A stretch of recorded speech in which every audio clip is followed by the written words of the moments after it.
श्री पराशर स्मृति 11वां अध्याय वीर आदि पदार्थ के भक्षण में प्रायश्चित।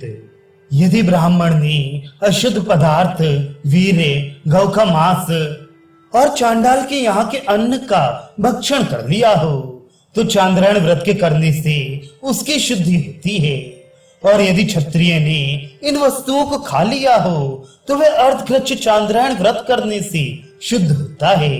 और वैश्य इन वस्तुओं के खाने से प्रजापत्य व्रत के करने से शुद्ध होता है। और शूद्र तो पंचगव्य का पान करे और ब्रह्मकूर्च को पी ले। फिर ब्राह्मण आदि चारों वर्ण क्रमानुसार 1, 2, 3 और 4 गौओं का दान करे। शूद्र का अन्न, सूतक का अन्न, अभोज्य का अन्न, शंकित अन्न, उच्छिष्ट अन्न, इन अन्नों को यदि कोई ब्राह्मण अज्ञानता से या विपत्ति आने के समय खा ले तो उसको जानकर कृच्छ व्रत करे और पवित्र करने वाले ब्रह्मकूर्च का पान करे।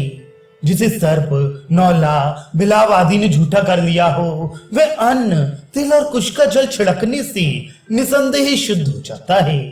अभोज्य अन्न को खाने वाला शूद्र भी पंचगव्य के पीने से शुद्ध हो जाता है। यदि अभोज्य अन्न को क्षत्रिय तथा वैश्य खा ले तो वे प्रजापत्य व्रत करने से शुद्ध हो जाते हैं। एक ही पंक्ति में एक साथ भोजन करते हुए ब्राह्मणों में से यदि कोई ब्राह्मण भोजन करने से खड़ा हो जाए तो शेष अन्न को कोई ब्राह्मण भी ना खाए। यदि इस अवस्था में कोई ब्राह्मण अज्ञानता से उस पंक्ति में उच्छिष्ट को खा ले तो उस ब्राह्मण को सांतपन कृच्छ का प्रायश्चित करना उचित है। पेवची, श्वेत लहसुन, बैगन, गाजर, प्याज, वृक्ष का गोंद, देवता का द्रव्य, पृथ्वी की ढाल, ऊंटनी तथा भेड़ का दूध जो ब्राह्मण इन वस्तुओं को अज्ञानता से खाता है वे 3 रात्रि उपवास कर पंचगव्य के पीने से शुद्ध हो जाता है। जो ब्राह्मण जानबूझकर मेढक और मूसे के मांस को खाता है वे अहोरात्र में जौ के खाने से शुद्ध हो जाता है। क्षत्रिय हो या वैश्य हो जब तक कि वे क्रिया करने वाले धर्माचरणकारी और पवित्र आत्मा हैं तब उनके यहाँ हव्य में सर्वदा ब्राह्मण भोजन कर सकते हैं। ब्राह्मण नदी के किनारे जाकर शूद्र के पात्र में घी, दूध, तेल और तेल से पके हुए गुड़ को खा ले।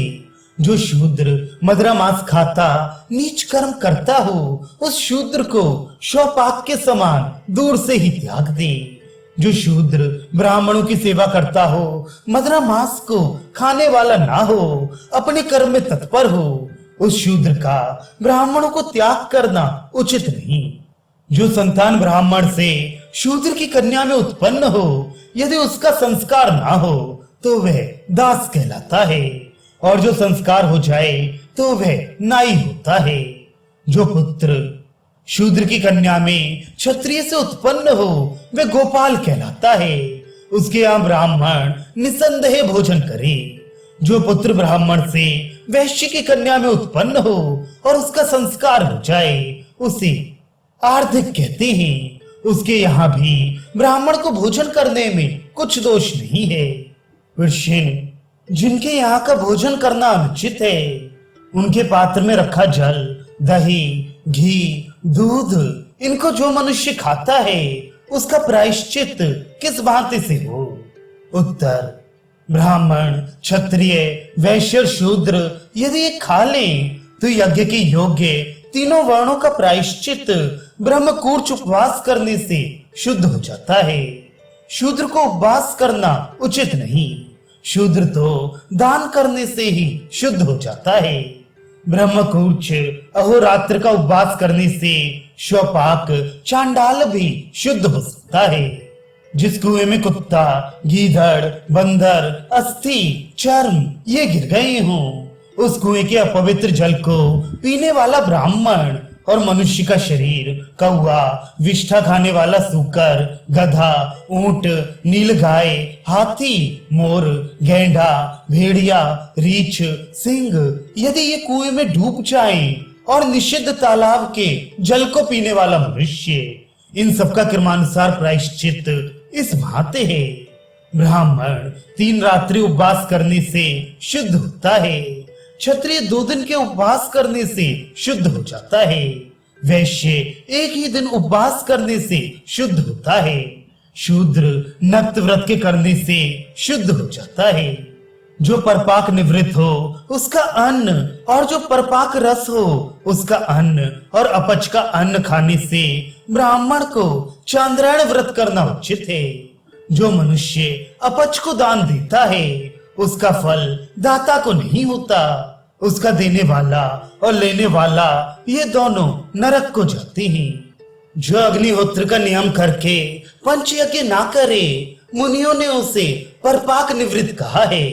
और जो स्वयं पंचयज्ञ करके पराये अन्न से जीवन व्यतीत करते हैं और नित्य प्रति प्रभात काल को उठकर परपाक में रत हो उसको परपाक रत कहते हैं। गृहस्थ धर्म में जो ब्राह्मण हो और दान ना देता हो धर्म तत्व के जानने वाले ऋषियों ने उसे अपच कहा है।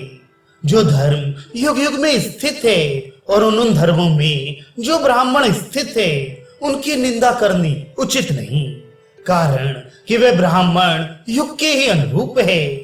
अत्यंत बड़े ब्राह्मण को हुंकार और त्वकार कहकर जितना दिन शेष हो उतने दिन तक स्नान करके बैठ रहे और उन्हें नमस्कार कर प्रसन्न करे। यदि कोई तिनके से ब्राह्मण को ताड़न करे या उसके गले में वस्त्र बांधे अथवा विद्या के द्वारा उसको पराजित कर दे तो प्रणाम आदि द्वारा उस ब्राह्मण को प्रसन्न करना उचित है। यदि ब्राह्मण को झटक दे तब अहोरात्र उपवास करे और पृथ्वी पर गिराने से 3 रात्रि उपवास करना उचित है। रुधिर निकालने पर अतिकृच्छ व्रत करे और रुधिर के ना निकलने पर कृच्छ करना उचित है।